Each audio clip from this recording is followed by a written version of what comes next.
Muito bem, então, olá, estamos aqui com mais um Conversa com Egressos, né? Mais um episódio aqui do nosso, sei lá se eu chamo de podcast, eu já nem sei como chamar esse cara aqui, né?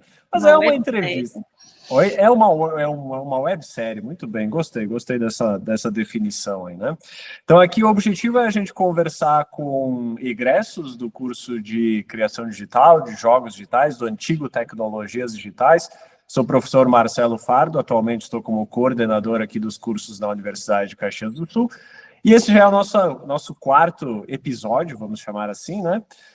Nos três primeiros, então, chamei homens, né? E eu senti que estava precisando já chamar uma mulher, então, né?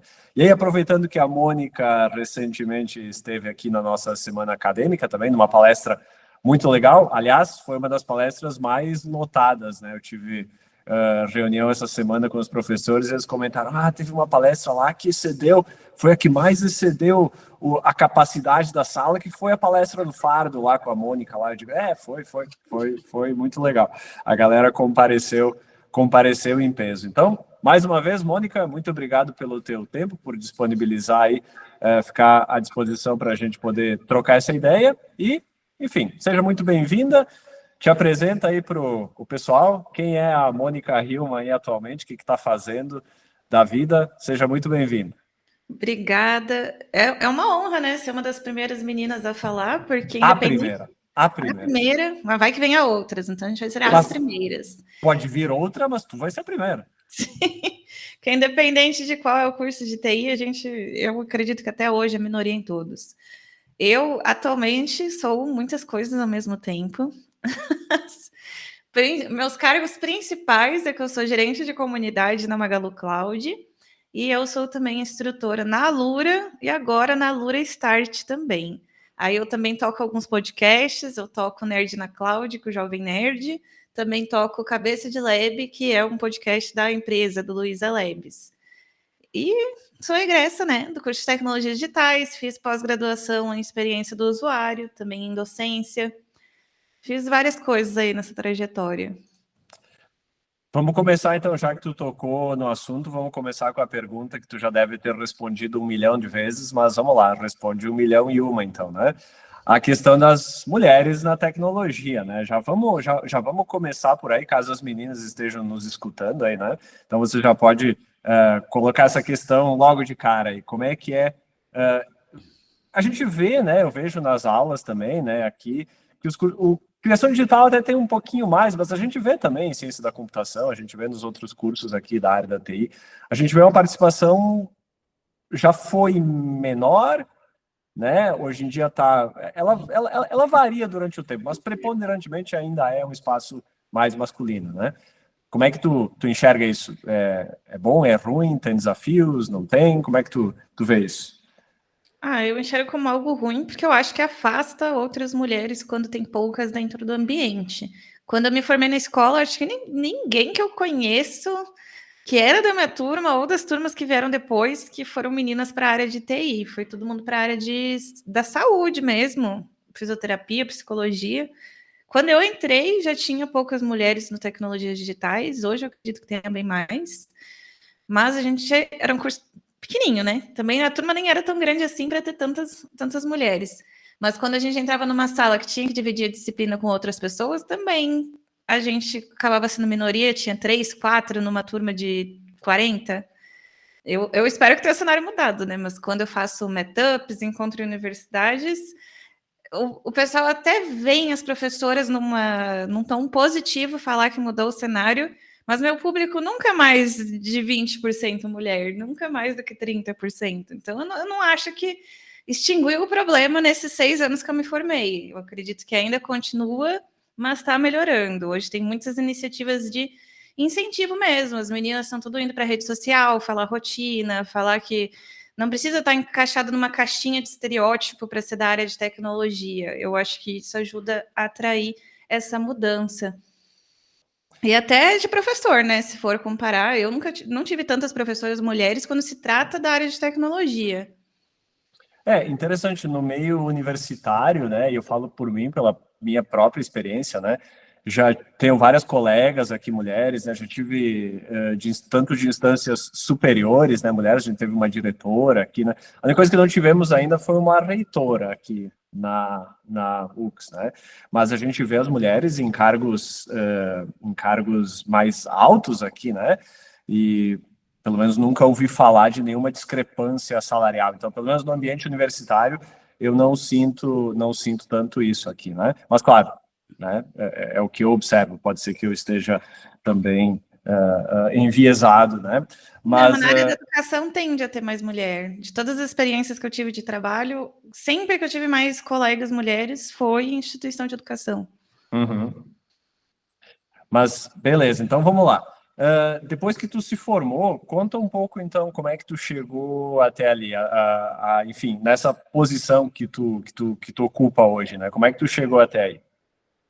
Então, tem um trecho, uma etapa que foi durante o curso, que eu fui suporte de TI por 2 anos, lá no SAMAI, e a gente tinha quase a máfia do curso de tecnologias digitais, que todo mundo que atuava lá saía do nosso curso. Aí fiquei quase os 2 anos, só que entrou a pandemia, então suporte de TI trabalha presencial, porque você precisa ser o helpdesk, precisa pegar CPU, limpar, formatar o computador. E com a pandemia não tinha como ir. Então eu já comecei a repensar a profissão que eu estava há tanto tempo, porque 2 anos dá quase 24 meses, é um tempo relativo. E eu pensei, pô, mas eu aprendo outras áreas dentro do meu curso, vou para outra dessa vez, então, eu vou sair do hardware. E na época da pandemia, teve muitos programas de incentivo para programação, para o pessoal virar programador, que eram todas as escolas de cursos, estavam começando a construir semanas de imersão que os cursos eram gratuitos. Então, eu não precisei fazer nenhum investimento, até porque eu tinha acabado meu estágio, não tinha mais dinheiro. Comecei a fazer esses cursos, aprendi mais sobre desenvolvimento front-end. Está entrando na pegada do próprio curso, que a gente aprende um pouco de cada coisa e depois tem que se aperfeiçoar. Eu tinha a base de HTML, CSS, JavaScript, pelo que eu cursei na UX, e depois eu me aperfeiçoei em frameworks e bibliotecas através dessas oportunidades que as escolas de curso deram. Então, fiz ali intensivões, aí eu consegui uma vaga quando eu estava fazendo o TCC, em desenvolvimento front-end, numa empresa de Caxias do Sul mesmo. Então, eu atuei numa consultoria, em que eu peguei projetos de empresas grandes, como da Consigás, da Leroy Merlin, que ajudou muito a ter o conhecimento mais rápido, porque eu sempre falo até para quem estuda comigo, parece não palpável quando estamos estudando, mas no momento que você consegue a primeira vaga, que é a parte mais difícil, o caminho vai mais rápido, porque você começa a pegar desafios reais e você tem outras pessoas mais experientes para te guiar. Mas beleza, filosofei, depois eu saí desse emprego, eu cheguei numa fase que eu não queria mais ser programadora, eu achei que eu ia trocar de área, fui lá, comecei a minha pós-graduação em experiência do usuário. Essa transição de programação para não querer mais programar foi uma época bem tensa da minha vida. Eu achei que eu não ia mais conseguir pegar num computador, e eu tinha muita insegurança. Eu pensava, pô, eu larguei meu emprego de desenvolvedora, que já é difícil pegar o primeiro em Caxias do Sul, eu não vou conseguir mais emprego, porque eu fiquei pouco tempo lá. Sujei minha carteira, que é uma coisa que a gente ouvia bastante quando era pequeno, pelo menos em Caxias do Sul, que é uma cidade não tão grande, né? Aí eu falava com meus amigos de capitais, ninguém tinha essa mesma mentalidade de que ia sujar a carteira se saísse de um lugar porque não estava se sentindo à vontade. Aí saí e mandando currículo por aí na internet, fazendo entrevista para trabalhar com user experience. Eu vi uma vaga, na época era na plataforma do trampos.com. Nem era famosa, hoje não é tão famosa, na minha época era menos ainda. E tinha a Lura usava lá como plataforma oficial para botar as vagas deles. E tinha uma vaga de monitoria. Aí, quando eu estava cursando o curso de tecnologias digitais, eu fui monitora de Libras por quase 3 anos, online. Então, eu pensei, já tenho experiência em monitorar alunos e auxiliar em fóruns. Você foi monitora, desculpa te interromper, você foi monitora aqui na UX, durante Sim, as Libras, disciplinas. isso. Tá. Uhum. Aí eu pensei, já tenho uma experiência ali, vou utilizar para... Vamos ver se rola, né, a vaga. Mas foi num por que não? Eu fiquei pensando, é uma empresa conhecida, para quem não conhece... No caso, eu acho que muita gente conhece a Alura, mas ela veio da Kaelon, que era uma empresa que era presencial de bootcamps. Eu tive disciplinas na UX que utilizava as apostilas da Kaelon. Então, eu fiquei com essa pressão na hora que eu mandei currículo. Nunca que vão me chamar, é uma empresa super reconhecida e grande de São Paulo. Mas eu mandei o currículo mesmo assim, pensando em ser, o não eu já tenho. E pelo nome da vaga, eu acredito que essa foi a justificativa, quase ninguém mandou currículo. Então, quando eu fui contratada, depois o pessoal falou que tinha, por exemplo, 3 vagas e 2 pessoas mandaram currículo. Então, às vezes a gente fica com vergonha de mandar currículo achando que não tem nem chance. Muitas pessoas vão pensar a mesma coisa e não vão mandar. Então, mande mesmo assim que o não você já tem. Aí eu entrei na Lura como monitora. Primeiro eu entrei no projeto deles para escolas, que era o Alura Start, mas eu entrei como monitora, então eu auxiliava em Java, Python e JavaScript para alunos dos anos finais do ensino fundamental e os alunos do ensino médio. Eles tinham um contrato com o governo do Paraná, então todas as escolas tinham acesso a essas trilhas específicas. Aí eu estava dentro de um time que era um projeto de estágio deles, mas eu era a única que não era estagiária, então eu também aprendi um monte de coisa com outras pessoas que vieram de outras áreas.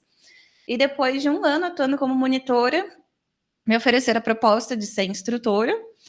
Entrei no desafio, hoje tenho 35 cursos na plataforma de tudo que é coisa, HTML, CSS, JavaScript, TypeScript, lógica. E até hoje eu gravei um curso de UX. Então, eu estou fazendo um curso que eu posso, que é para falar com uma pessoa que ela é designer de experiência do usuário, mas para ela entender a linguagem do programador. Então, eu tento botar uma ponte entre os dois para ter um diálogo mais fácil dentro do trabalho. Aí, depois desse período, eu entrei como desenvolvedora front-end na Magalu, especificamente na Magalu Pay, no projeto de solicitação de empréstimos para pessoas PJ. E eu entrei porque eu pensei, eu já estava 5, 4 anos dando aula e eu queria ter a experiência do mercado de desenvolvimento, porque eu tive aquela experiência em Caxias e eu achava que faltava isso em mim. Então, eu consegui essa oportunidade de entrar no Magalu, fiquei 1 ano como desenvolvedora, e eu sempre fui uma pessoa muito metida, então eu estava em outros projetos além do meu setor de desenvolvimento, eu já tinha entrado no podcast, já tinha palestrado pelo Magalu, estava em todos os eventos presenciais. Aí, quando abri uma vaga de gerente de comunidades na Magalu Cloud, eu já me ofereci, já consegui a vaga e estou aí hoje representando a Magalu Cloud em vários eventos de tecnologia. E também nesse meio tempo eu fiz outros freelas de educação, então eu auxiliei num bootcamp que era para americanos de engenharia de software. Aí, basicamente, a trajetória resumida é isso. E olha que foi bastante. Muito legal, né? E isso se formou em 2021? Isso. 21, né? 21, né? Faz 4 anos, né? Tive o prazer de ser teu orientador lá no projeto final. Tu trabalhou no Serious Game, né? O Serious Game para aprendizagem de língua italiana, né? Como é que era? La passione di Giuse. Viu que eu ainda lembro.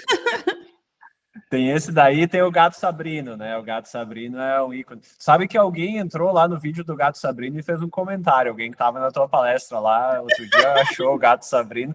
Quem tá me ouvindo aí depois pesquisa lá as aventuras do Gato Sabrino, de autoria da Mônica, né? Muito legal. Então, mas conectando com aquilo que tu falou antes, né, Mônica? Quero buscar 2 pontos aí, né? O primeiro deles é a questão da programação. Né? Tu já tinha alguma familiaridade com programação? Tu aprendeu aqui na UX quando estava na graduação? Então, eu já tinha familiaridade.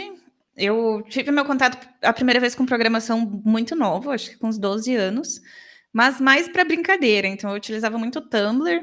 Eu gosto sempre de dar esse exemplo, porque o pessoal que é da minha idade, todo mundo sabe o que é Tumblr. Aí eu tenho uma aluna que eu fui visitar em Recife, que ela tem 19 anos. Ela não sabe o que é Tumblr. Então, eu acho que o mundo passa muito rápido dentro da internet. Aí, com essa afinidade que eu tinha com essa parte, a minha mãe colocou eu com 13, 14 anos no curso do Senac e eu fiz um intensivão de 3 meses de programação. Mas de 2013 até 2017, que foi onde eu entrei no curso, eu nunca mais tinha exercido. Então, eu posso dizer que eu tive um contato antes, mas não era algo que eu dominava, que eu era proficiente. Sim, era uma ideia de lógica de programação. Era Praticamente mais era isso. de front-end mesmo. A gente focou mais em HTML, CSS nesse curso de Senac e um pouquinho de PHP. Então, quando eu entrei na UX, a primeira disciplina, depois de algoritmos, já era C, já era Java. Então, era Sim. coisa que eu não tinha. Aham. Só conectando com o que tu falou antes, que na internet o tempo passa muito rápido, acho que foi nesse semestre mesmo, eu falei com os alunos da graduação sobre o Orkut, e eles já não sabem mais o que é Orkut. Tá? Para nós é um negócio óbvio. Já não sabem mais o que é Orkut. Então, assim, ó, nossa, o tempo passa mesmo, né? E as coisas se vão e somem, né? Então, fica marcado esses períodos, né? Tumblr também, né? Tumblr marcou aí uma O época, né? Orkut foi onde eu aprendi a ler. Eu aprendi a ler antes de ir para a escola, porque eu queria ter um perfil no Orkut. Olha só, né? Que bacana. Mas enfim, por que eu comentei de programação? Porque a programação é o divisor de águas ali, né? E eu vejo que a galera, por mais que a gente tenha N ferramentas, cursos online, tem muita informação, tem grátis, inclusive, tem videoaula, tem jogos muito legais para aprender programação, aprender lógica, né? Tem, bom, livro sempre teve e sempre vai ter, né? Tem bootcamps, né? Tem muita coisa disponível hoje, mas a gente parece que está vendo cada vez mais um medo e uma dificuldade muito grande dos novos alunos de aprenderem a programar, de encarar a lógica de programação, né? Bom, tu é professora também agora, a que tu atribui esse medo, esse receio? Porque sempre teve, né? Programação sempre deu um medo assim na galera e sempre foi meio que um divisor de águas aí. Mas, ok, antigamente até tinha a desculpa de que é meio restrito, não tem muito material, que custa caro, enfim, né? Hoje em dia não dá para dizer isso, né? Tem muito material disponível, tem muita ferramenta para aprender a programar, mas a gente vê, parece que esse medo meio que aumenta. A gente observa as taxas de reprovação nas disciplinas de programação aqui comuns a todos os cursos de TI, a gente vê que estão em níveis históricos, assim, elevados, né? Por que tu acha que isso acontece? Eu tenho vários fatores que eu acho que auxiliam. O mais simples, sem filosofar tanto, seria a questão de que hoje eles veem a inteligência artificial e eles não botam muita esperança em trabalhar com isso futuramente por causa da inteligência artificial. E filosofando mais, tem a questão de. Eu acho que as pessoas têm medo de errar. Então, eu ouvia muitos comentários, até de meninas, quando eu estava cursando, que era, eu não vou fazer isso aqui, vou explodir o computador, o jeito que falavam. Então, era muito medo de fazer algo errado. E as pessoas têm medo de mostrar a vulnerabilidade delas. Eu, pelo menos como professora, sempre segui o método que eu não sou detentora do conhecimento, eu vou errar tanto quanto o aluno. Então, eu sempre gostei de fazer live coding para mostrar que eu erro também e que eu tenho que pesquisar no Google. Porque quando a gente vê o professor, seja na sala de aula ou online, parece tudo perfeito. Ele não erra uma coisa, ele sabe tudo que ele tem que fazer, vem as ideias de onde que ele vai tirar as informações tão rápido. Como é que isso funciona? Por que eu não sou assim? Então, o próprio ser humano já se julga, ele não quer mostrar que ele não sabe fazer alguma coisa. Então, daí eu acho que afasta, porque não é algo que a pessoa tenha contato desde nova, então é algo do zero. Chega a ser engraçado. Eu, agora que eu estou entrando em cloud, é a mesma coisa. Nunca tive contato com nuvem, é um ambiente novo e parece que as coisas não são palpáveis. Então acaba que tu fica com tanto medo de se mostrar que não domina aquilo ali que você desiste. Eu fiz assim até com o desenho. Eu queria muito, na época que eu estava no curso, ser technical artist. Mas disse que eu fui ficar treinando para um dia melhorar meu desenho. Não, porque se eu não sei fazer em uma semana um desenho bom, não é para mim. A gente é uma geração imediatista. Então, se eu não sou boa na primeira tentativa, eu acho que eu nunca vou ser boa. Não sei. Aí eu estou filosofando sobre a mentalidade. E eu acho que também filosofando, continuando a filosofia, eu acho que é o excesso de informação também. Ainda mais em programação. Tem tanto material que a pessoa não sabe nem por onde começar. Eu vejo muito estudante que está numa semana estudando Python, na outra semana estudando Java, na outra semana estudando JavaScript. Aí eu sempre falo, gente, vocês vão virar profissional de Hello World, porque em uma semana você não vai dominar nenhuma dessas linguagens, você vai saber o básico de um monte de coisa, mas não o suficiente para trabalhar. E é aquela insegurança também de escolher um negócio, pô, não vai ter mercado depois. Que é o pessoal, pelo menos de tecnologia das redes sociais, eles são meio de dar susto em quem está entrando. Ai, Java vai morrer, Python vai morrer. Aí a pessoa, pô, vou escolher essa linguagem, daqui a 10 anos não vai ter emprego? É muitas coisas que podem ser fatores diferentes. Eu nem acredito que seria uma solução em específico que resolveria tudo isso. Concordo com essa tua visão, né? E acho que essa visão da IA está muito conectada com essa questão do susto que tu comentou, né? Para mim, boa parte desse discurso de IA que vai acabar com tudo é hype para inflacionar ações e valorizar as grandes empresas de tecnologia, né? Acredito que tenha muito que vá por ali, né? Os caras precisam colocar um susto, precisam colocar na cabeça de todo mundo que o futuro é por aí, né? E que se você não usar a IA, principalmente a IA de quem está falando, né? Seja lá do Sam Altman, do Mark Zuckerberg, né? Você vai ficar para trás, você vai morrer e você vai deixar de existir, né? Sim, hoje em dia todo Então, mundo quer fazer software as service utilizando agente de IA e não sei o quê. Então, o pessoal que está entrando ali, os investidores, marqueteiros, empreendedorismo, acho que é a mina de dinheiro, a mina de ouro. exatamente. E veja bem, óbvio que eu não estou falando que não é para usar. É lógico que é para usar, é lógico que é para entender, é lógico que é para estar por dentro, mas as bases do conhecimento, os fundamentos do conhecimento, que é o que você aprende numa graduação, por exemplo, numa disciplina de programação, num bacharelado, que seja, né? As bases, elas não mudam. Elas não vão embora, elas não trocam, né? Por mais que as tecnologias evoluam, por mais que as linguagens de programação, a linguagem do momento hoje seja uma, a linguagem de amanhã vai ser outra, mas a base, a lógica, né, o fundamento, que é o que vocês aprendem aqui, é o que a gente ensina num bacharelado, isso não muda, né? E quando a coisa aperta, né, para onde que tu vai recorrer para ter uma segurança? É no fundamento, né? A lógica de programação, a ideia de resolver problemas, o pensamento computacional, né? Aí usando IA ou não usando, né? Eu acredito que a lógica, né, e a base, o fundamento do conhecimento conecta bastante, né? Acho que vai muito ali. Pô, tenho medo de errar, não quero nem tentar. A IA vai me dar o resultado. Só que tem que ter a noção que aquele projeto que você está pedindo para te ajudar dentro da sala de aula já foi feito milhões de vezes. Por isso que a IA tem a resposta. Mas e quando você sair do ambiente controlado, vai pegar um desafio novo? Não é todo serviço de qualquer empresa é igual o código para todos eles. Não, porque senão seria muito fácil. Nada ia ser desafio.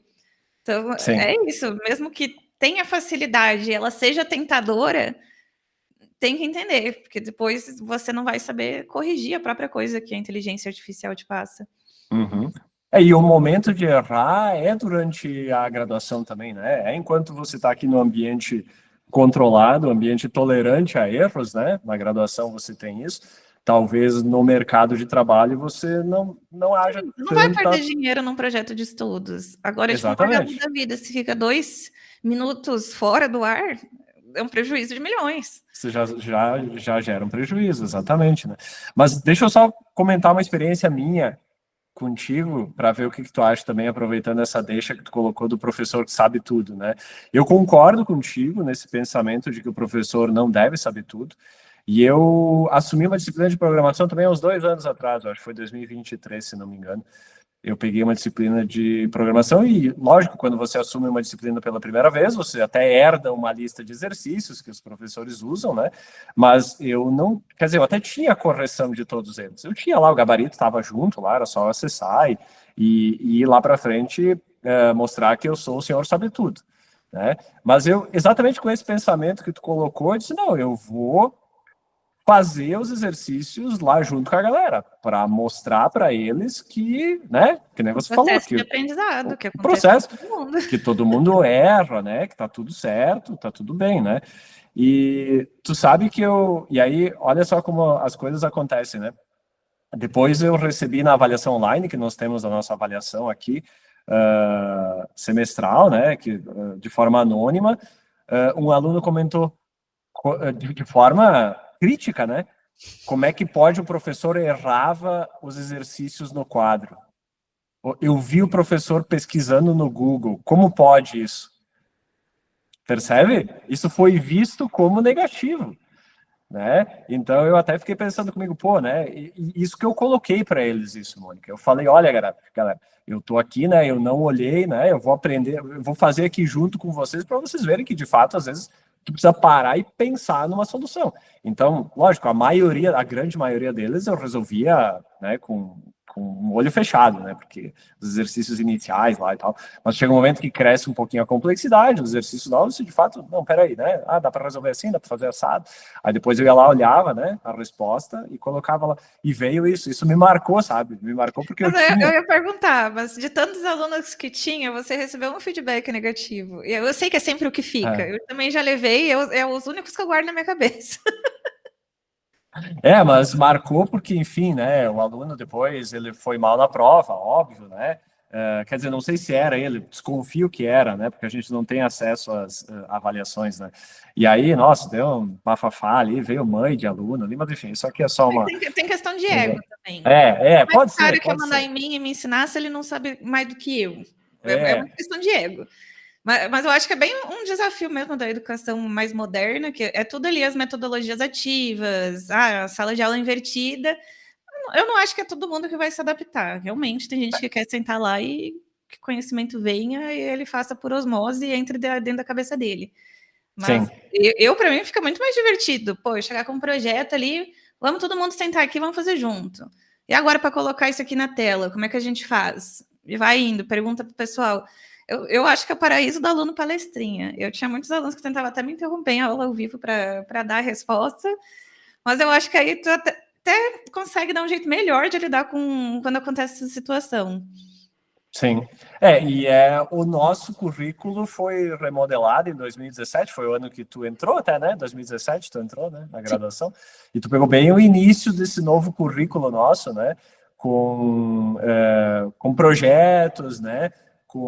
E aí tinha os trabalhos em grupo, em equipes, né? Que, enfim, o aluno às vezes tem uma resistência a isso, né? Porque a gente sabe que, enfim, quando fiz o trabalho com o meu colega lá e o colega não fez nada, tive que carregar ele nas costas, né?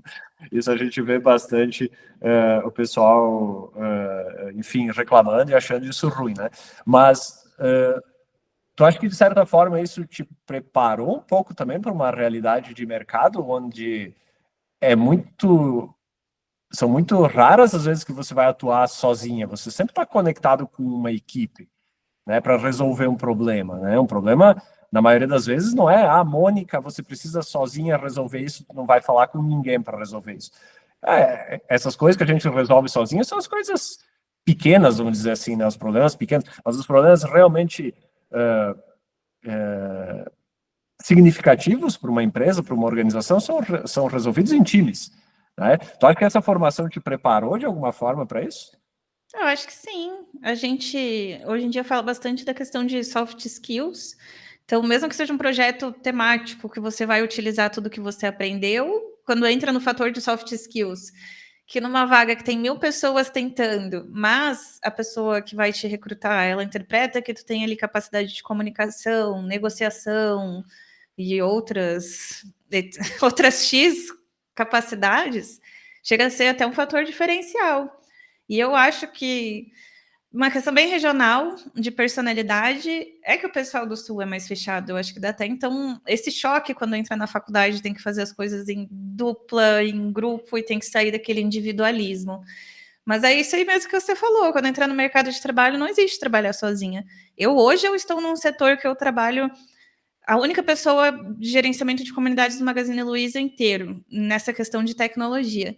Mas não deixa de eu ter que falar com outras pessoas. Eu estou organizando um hackathon agora, tem que, nossa, falar com gente que eu nunca falei na vida para pegar a ajuda deles, para trabalhar comigo e fazer aquele dia ser maravilhoso. É complicado. Eu até entendo, pessoal. Quando eu estava na faculdade, eu também me estressava de ter que fazer trabalho em dupla e de ter que até de ter que fazer trabalhos além do básico ali. Eu acho que é um processo mesmo de amadurecimento da pessoa quando ela entra no curso até ela sair, é um processo da maioria ali que começou com 18 anos, está saindo do ensino médio, tem a cabeça e pensamento de fazer festa até ela entrar no mercado de trabalho. Acho que é um processo normal e muita gente passou por anos atrás também. Eu sempre brinco também que quando os alunos estão começando a ficar bom mesmo, eles vão embora, né? Se formam e vão. Mas eu acho Vocês estão criando os passarinhos para eles saírem voando. pior que é, né? É isso aí mesmo, né? Que bom que a gente consegue, né? Que bom que a gente consegue, né? Mas, enfim, falando da formação também, você comenta bastante do profissional em T, né? Você comentou aqui na palestra que você falou outro dia, né? O tal do profissional em T. Dá para dizer que o nosso curso aborda essa filosofia, né? Porque Para você mim, é a tem ali. definição dessa filosofia aí. Exatamente, né? Você acha que isso. Explica primeiro o que é a formação em T, né? Para o pessoal que não conhece, o que é essa visão, né? E se tu acha que isso te ajudou a chegar onde está, ou tu acha que se tu tivesse focado exclusivamente num curso de TI pura, por exemplo, sei lá, ciência da computação, engenharia de software, qualquer um deles, tu poderia estar, sei lá, vou usar a palavra melhor ou mais avançada na carreira, ou alguma coisa do gênero hoje? Ai, assim, eu entrei na Alura, o Paulo Silveira, que é CEO de lá, ele sempre falava desse Devem ter, então eu fui entrando nisso nesses 4 anos que eu fiquei lá dentro. Mas o profissional em T, basicamente, ele é generalista em muitas áreas da carreira e ele se especializa em uma só. Então, quando eu entrei no curso de tecnologias digitais, eu aprendi um pouco sobre programação web, sobre banco de dados, sobre modelagem 3D, animação 2D e vai assim por diante, muitas áreas. E eu optei, primeiramente, por trabalhar com suporte de TI, depois eu optei pela questão de ser desenvolvedora front-end. Eu gosto da ideia de ser generalista em muitas coisas, porque eu sou inquieta. Então, olha quantas coisas eu fiz nesses 6 anos que eu trabalho na área de tecnologia. E muito pouco tempo eu fiquei na mesma coisa, em vários anos seguidos. Então, eu gosto de ter essa facilidade de trocar de ambiente caso necessário. E se eu cursasse, por exemplo, hoje em dia está vindo tecnólogo em ciência de dados, bacharelado em inteligência artificial, beleza, sairia ali com 4 anos de bagagem de algum fator. Eu não sei como é que esses cursos dentro para poder julgar necessariamente, mas sempre tem aquele estereótipo que na faculdade você vai aprender uma parte mais teórica, acadêmica e não necessariamente para o mercado. Então, não é necessariamente que eu vou ficar 4 anos na faculdade que eu vou sair especialista. Até porque no mercado de trabalho, 4 anos da tua faculdade não é considerado 4 anos de experiência no mercado de trabalho. Então, você não entraria direto como sênior, como pleno, você ia entrar como júnior, assim como uma pessoa que fez um curso generalista. Então, eu não faria outro curso diferente, pensando nesse quesito. E eu tinha mais alguma coisa para pontuar, eu me perdi aqui na linha de raciocínio. Não, mas eu acho que ficou claro, né? Tanto julga que essa formação interdisciplinar, conectando várias áreas, que aparentemente até são desconexas, né? Porque na terça-feira tem aula de programação, na quarta-feira tem aula de fotografia, Sim. né? Então, isso dá um. Eu estava comentando até no último episódio que é o nosso ponto forte e o nosso ponto fraco ao mesmo tempo, né? É o ponto forte por quê? Porque te abre um conjunto muito grande de portas, né? Acho que tu é prova viva disso, tá ali vivendo uma série de áreas diferentes na vida ali, transitando por elas super bem, isso te abre portas para te transitar por áreas que talvez tu não transitaria se tu fosse de uma só área, né? E até quando a gente pensa em generalista, pode ter esse preconceito que a pessoa sabe um pouco de cada coisa, não é profissional em nada. Mas as coisas se complementam. Se você não quiser ser empregado em alguma empresa como desenvolvedor, você vai fazer sua própria empresa. No início, você não vai ter um setor de marketing, um setor de vários desenvolvedores com cada uma das suas especialidades. Você tendo a base, você se vira para começar ali a carreira de empreendedorismo, de divulgação do próprio produto. Eu hoje, de tudo isso que eu faço, eu ainda crio conteúdo para a internet. Eu não sou famosíssima e eu ainda ganho dinheiro por isso. Então, as pessoas me convidam para ir em locais, eu ganho passagem de graça. É uma coisa que eu não aprendi. Eu aprendi, né? Aprendemos edição de foto, aprendemos fotografia, tudo. Criação na cultura digital, para entender como é que tudo está sendo criado. E é tudo utilizar essa bagagem que você está saindo para o seu favor. Muito bem, né? Não, acho que é exatamente isso, né? É para isso que a gente trabalha aqui, para formar, né, os egressos com essa mentalidade mesmo, né? E que bom que ela te serve positivamente, né? Que bom que tu tá sabendo aproveitar aquilo que te formou aqui para poder, enfim, encontrar essas oportunidades. Mas, concluindo o meu raciocínio de antes, né, às vezes é o nosso ponto fraco também. Ponto fraco em que sentido? Porque você precisa dar conta de universos bastante distintos, né? É a lógica matemática da programação com a abstração e a parte imaginativa e criativa da fotografia, do vídeo, da animação, né? Então, de fato, exige uma postura, né, e um esforço bastante grande para dar conta disso. Porque as pessoas chegam na programação e dizem, eu sou de humanas, eu não vou me meter aqui. E o contrário também a gente vê bastante, né? O cara que, não, eu quero programar, mas eu não sou nada criativo. Né? Então eu vou ir para um curso de TI pura, né? E ok, né? São perfis diferentes, né? Tá tudo certo, né? Eu Mas acho tão gostoso essa diferença. Do nada eu tô na terça programando, na quinta eu tô lá com meus amigos tirando foto por aí na UX. Eu acho eu que tira também. até um pouco do estresse. Eu também, sabe? Eu também sempre digo, eu gosto de programar, eu gosto da parte artística, né? Eu gosto da parte criativa também, mas eu ainda não sei se, enfim, né? Se isso é algo que está na pessoa, se isso é algo que pode ser desenvolvido. Eu acho que pode, né? Mas, enfim, né? Eu acho que pode, mas eu acho que é um perfil específico que atrai desde no início. E faz parte, do mesmo Sim, jeito que tem pessoas que escolhem diversas profissões. Cada um sim. é cada um. Acredito que sim, acredito que é por aí mesmo, né? Teve alguma coisa durante o curso que te marcou, que até hoje tu lembra, tipo, teve aquela vez lá que foi muito legal, uma disciplina bacana que tu fez, né? O que tu Ah, lembra? é que nem eu falei antes, que as coisas ruins que ficam na cabeça. Então, eu lembro dos perrengues que eu passei. O que eu mais levo assim de divertido é as pessoas que eu conheci. Eu tenho até hoje amigos do curso, 4 anos depois de me formar, moro em São Paulo. Toda vez que eu vou para Caxias do Sul, eu encontro vários colegas que eram mais próximos de mim. Eu gostava muito de várias iniciativas que eu entrava, né? Eu entrei no diretório acadêmico, acho que no primeiro ano de curso, que gerou também vários contatos. A gente fazia várias confraternizações. Eu também participei do DCE enquanto eu estava na UX. Fiz várias coisas. Eu tentei aproveitar o máximo que dava, mesmo que eu fiz correndo o meu curso da universidade. E as coisas que marcavam, assim, mas não sei nem se é uma situação específica, mas que eu uso de exemplo hoje em dia bastante, que era a questão que eu era uma pessoa muito envergonhada, não gostava de falar.